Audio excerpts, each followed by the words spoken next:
The U.S. Secretary of State, Mike Pompeo, claimed on Sunday there is enormous evidence the coronavirus outbreak originated in a Chinese laboratory, but did not provide any of the alleged evidence. Pompeo's claims, made in an interview with ABC's This Week, represented an escalation in rhetoric.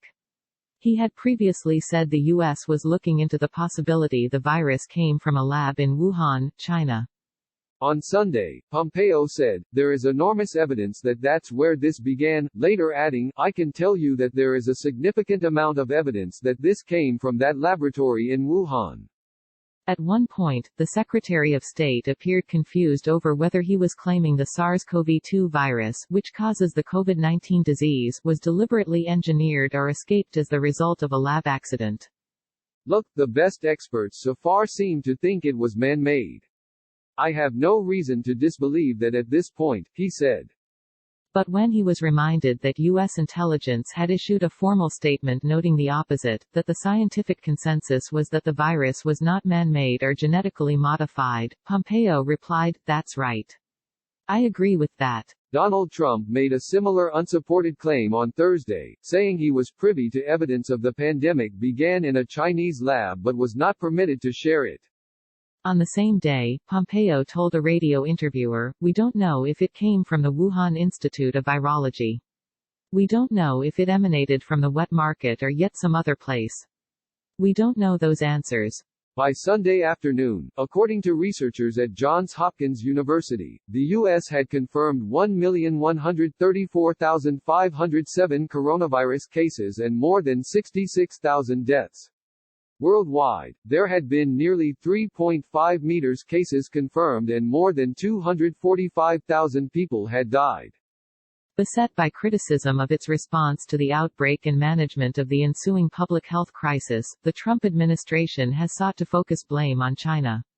Most epidemiologists say that while it is possible the outbreak started in the Wuhan Institute of Virology, where coronaviruses have been intensively studied, it is a far less likely scenario than the theory that it was transmitted naturally from bats through an intermediary animal, mutating along the way to become dangerous to humans.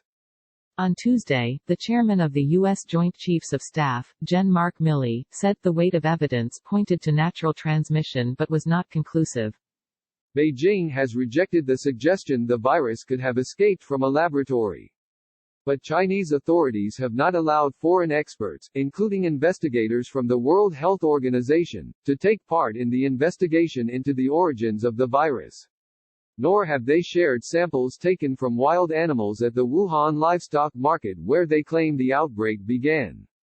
In 2018, U.S. diplomats and scientists raised concerns in State Department cables about safety standards and the Wuhan Institute of Virology.